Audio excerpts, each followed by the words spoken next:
Happy Friday, everybody. He is Jalen Anthony Rose. What up, Doe? I'm David Jacoby. And on the cool check-in. Together with Jalen Jacoby, what is it that we do? We give the people what they want. The people of Kansas City got what they wanted in a win for the Chiefs against the Broncos on Thursday night, but it came at a cost. Patrick Mahomes is injured. It was a quarterback sneak, and then this was the scene. He's on the ground. You could tell there is something very wrong with Mahomes, and then, this guy pops his knee back into place. He then walks off. It is being reported that he will likely be out for, quote, at least 3 weeks. Matt Moore came in for Mahomes and did pretty well. Can Matt Moore keep the Chiefs afloat while Mahomes is healing his knee? Well, no. The Chiefs are extremely talented. Extremely talented at all the skill positions. I still question their run game consistency, but Patrick Mahomes is the MVP for a reason. You don't normally lose the guy that won MVP in the previous season and be better. Now, we've seen Teddy Bridgewater, we've seen Allen, we've seen a lot of backup quarterbacks come in and play well, but I don't think, based on the fact that the Chiefs are a squad that people are going to be gunning for. Remember, when you talk about the best teams in the AFC, it's like Patriots, Chiefs. Texans are now trying to get into that conversation. And so they were able to get through last night's game. The Broncos have been a team that's basically struggled all season, but I don't believe he's going to be able to keep the team afloat. Well, Matt Moore threw some nice passes. He moved the ball. And one thing about him, and one thing we're learning this season is just how important the backup quarterback role is. If I was running an NFL franchise, I would invest a lot of money in making sure I had a good backup quarterback because it's just so important once the main quarterback gets injured. Moore is a veteran. If you're going to have somebody back there, it's nice to have someone who's been in the league for so long, not a rookie or someone who's just developing. And I can see Matt Moore leading this team to some wins while Patrick Mahomes is out. Jalen, the question I have for you next is there's a lot of focus on the play call, whether or not he should have called a QB sneak. I have absolutely no problem with it. What do you think about the play call from Andy Reid? I have no problem with it at all. And everyone should start putting some respect on Andy Reid's name. I know he probably wore out his welcome with the Eagles, but Patrick Mahomes, the development of this young quarterback so very fast, and the weapons he continues to surround, and particularly on the offensive side of the ball, have been truly dynamic, and how he's been an innovator has been amazing. I have no problems with a scrambling quarterback that can also play from the pocket, running a quarterback sneak. Jalen, we're going to move on. I really thought that as the season approached, we'd talk less and less about NBA and their relationship with China and Daryl Morey's tweet, but keeps popping up back in the news. The latest is this of Adam Silver talking with Time Magazine. The losses have already been substantial. Our games are not back on the air in China as we speak, and we'll see what happens next. We were being asked to fire him by the Chinese government, by the parties we dealt with, government and business. We said there's no chance that's happening. There's no chance we'll even discipline him. Interesting that he said that. He's saying that China asked for Daryl Morey to be fired. However, Chinese Forest Ministry spokesperson came out and said, quote, Chinese government never posed this requirement. Jalen, who do you think is telling the truth? Adam Silver.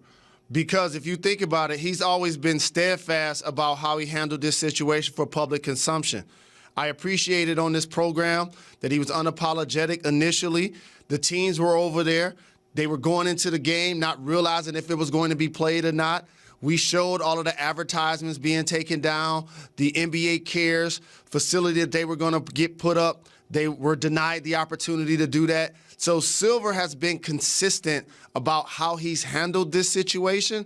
And I understand what he means talking about the losses are substantial because it's going to have fiscal implications. They didn't show the game, even though it was played in China, locally over there. So that right there lets you know that, yes, we're going to allow this to happen, but there's a long way to go to repair this relationship if it ever gets repaired. And there are going to be some actions that are not going to help repairing this relationship. There are some reports that Raptors fans are planning on producing and distributing thousands of T-shirts in support of the Hong Kong protests to be worn at the first Raptors game. Jalen, do you think the NBA will try to step in and do anything about the distribution of these T-shirts? I don't think they should. Because here's what we have to allow: freedom of expression. We can't now try to get into the business of policing what fans wear to a game, the signs that they have. Of course, if they're derogatory, that's one thing. But in this case, I don't believe that the league should, and I don't believe that it will. Jalen, the story seems to just not really go away. Do you expect it to sort of dissipate once the NBA season begins next week? I don't believe it's going to dissipate, Jacoby, because they're a business partner with the NBA.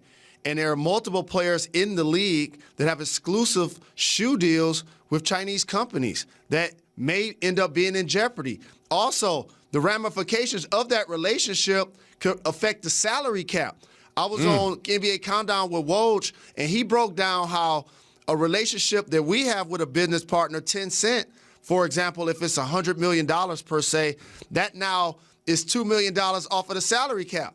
So a player like Klay Thompson, who just signed a max deal, that now affects him $2 million toward the team's salary cap. So this is going to continue to be discussed, and it's going to be interesting to see how it plays out. I have a confession to make. I'm only like 30% confident that I used the word dissipate right, and I'm apologizing if I used it wrong and made you use it too. We're going to move on, though. Last night in the Bronx, the Yankees had a chance to even the series at 2-2. George Springer and Carlos Correa had other ideas. This is Springer first, boom, with a 3-run home run again to give the Astros a lead song? that they would not relinquish. Tanaka speaks for all Yankees fans there, and then it was Carlos Correa's turn. It's a hard line drive into the stands in left field. Jalen, the Yankees now have a commanding 3-1 lead as they head into Game 5. Where has all of the Yankees hitting been this series? I told you going into this series, it was the exact contrast of styles. The Yankees, when they broke records this year, it was based on their home run hitting. When the Astros were breaking records, it was about their quality pitching. And usually when those two forces meet, pitching wins. And also, people sleep on the fact that the Astros, a championship-level team, has so many different players that they can rely on to get timely hits. It could be Altuve, it could be Springer, it could be Correa. And so now all of a sudden, the Yankees have gotten runners on base, but they got stranded. And so when you play like that at home and you don't bring those ducks off the pond, so to speak, now you put yourself in position to be facing elimination. The Yankees left 17 runners on base, a huge number. Encarnacion comes to mind as striking out with the bases loaded in a big spot. Now, Jalen, friend of the show, CC Sabathia, was on the active Yankee roster. He went into the game, and here's what happened. CC Sabathia tried to go 89 miles an hour. Seems like he's all right, but starts moving the left arm a little bit, and then you can see it on his face. He just couldn't finish. The Yankee faithful gave him a standing ovation as he walked off the field. Do you think we've seen the last pitch thrown in Major League Baseball from our friend, CC Sabathia? I think we have seen the final pitch of CC's illustrious future Hall of Fame career. The crafty lefty, I appreciated how the Yankee faithful, as you acknowledged, gave him a standing ovation. He already talked about retirement. This is an unfortunate way to go out injured and your team trailing 3-1, but he deserved the acknowledgement that he got.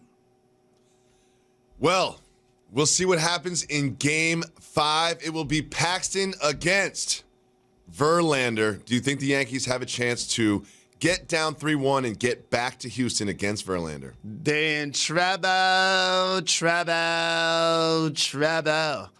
going to take that as Verlander at home, closeout game. It ain't looking good for the Bronx Bombers. It is in the Bronx, but we'll see if the Yankees can push it back into Houston. We will continue on. The GM survey in the NBA results are in, and there's some surprising ones. We'll show them to you right after this.